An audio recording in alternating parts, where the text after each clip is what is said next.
Oh, hey, welcome back. Well, I was away for a bit just for the day job and got back and got some parts in here and it's like Christmas morning, so let's open them up.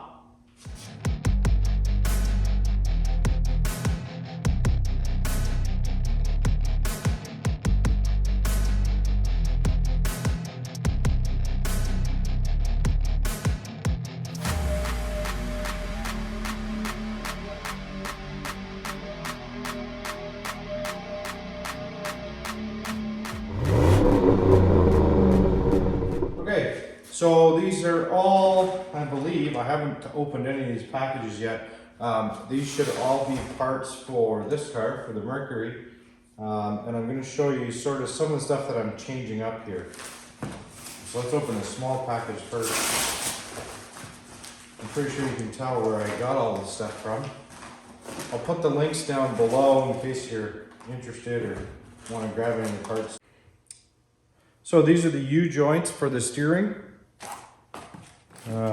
Should be 2 of them. I don't know what I ordered now. Oh, I hope this is the adapter one to the steering box. Yes. Yep. Yep, so that should fit onto my steering box. Got the spline for that. I'm hoping I ordered the correct one. I didn't even measure or think, but anyways. So that's what that one's gonna be. So I think you can tell where I'm going here with this bigger box. I do somewhere around here. I don't know where it is. There's another part that goes with this, but it doesn't matter. It's not very exciting. Okay, so that's those 2 parts. Gently suck them down there. This is all garbage. Now this one is kind of exciting. It'll be interesting to see what this is like.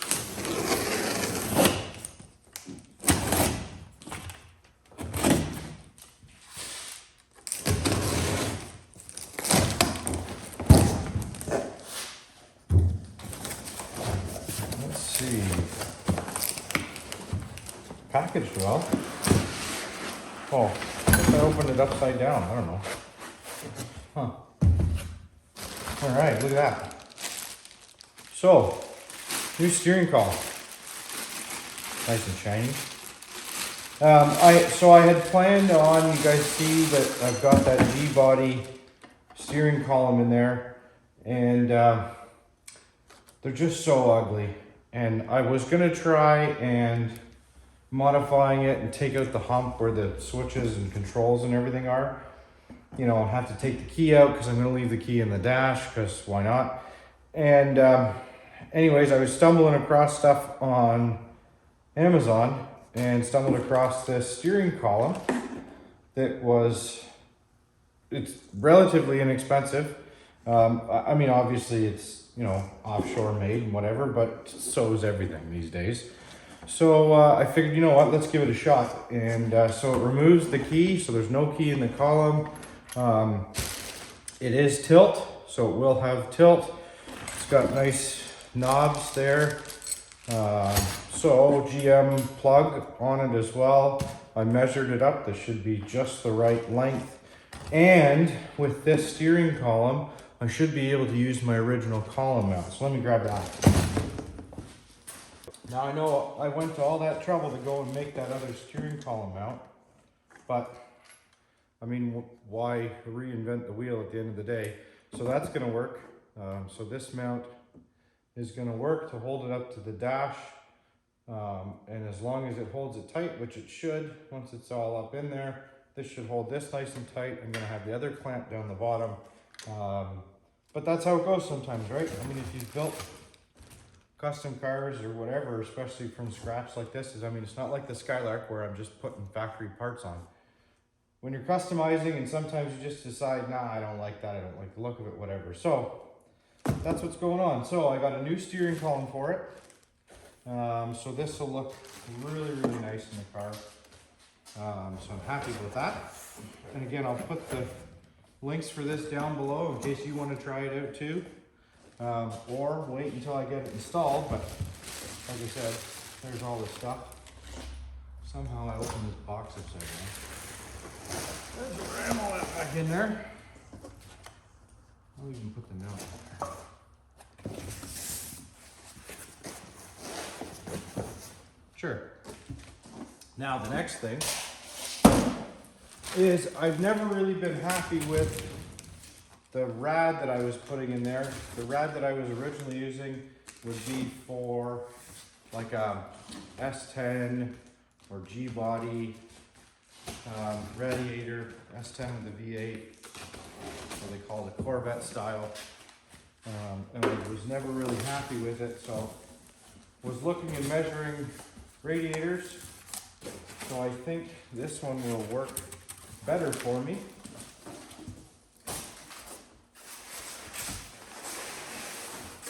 So this is a rad that is spec'd for like Mustang, Fairlane, whatever, Falcon, all that stuff with a V8. And it came, once I get this all open, God. It is aluminum, obviously. No idea what it's going to look like underneath. And it came with a fan as well. So, it's got the fan with the shroud. It's got your oil cooler, transmission cooler down the bottom, a drain, and that's actually different from the picture. Figures. So, this was supposed to be both inlet and outlet were supposed to be on the same side. So that's going to be interesting. Huh. I mean, I can plumb it over and whatever because, you know, I'm putting an LS in this, so it all should be on the other side. But anyways, we'll make that work, I guess. But yeah, in the picture, this showed that side, so that's interesting.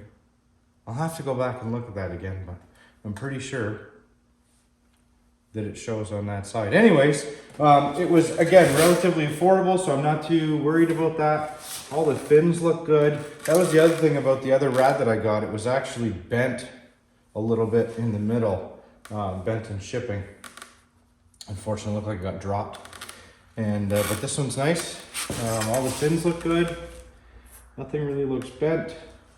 Nothing is bent. Oh, yeah, one little bend here. Right here. But that's okay. I can bend that back. That's what happens when you get these things shipped, and I don't care where it's shipped from, whether it's shipped from, you know, American made, shipped over the US. Inevitably, shipping rads sucks. That's why if you can ever get one made local, do it, because it's always so much of a worry getting radiators shipped. So those are what we're doing with the car. So I'm changing up my rad setup, changing up my column. So going a different route on both of those. So there'll be a video coming out here shortly for you with trying to get these things fitted up. Thanks for tagging along. Please hit that subscribe button, smash the like, and follow along with all my builds, this and the C50. We're going to be pushing hard on them to get them rolling next year. Thanks very much and take care.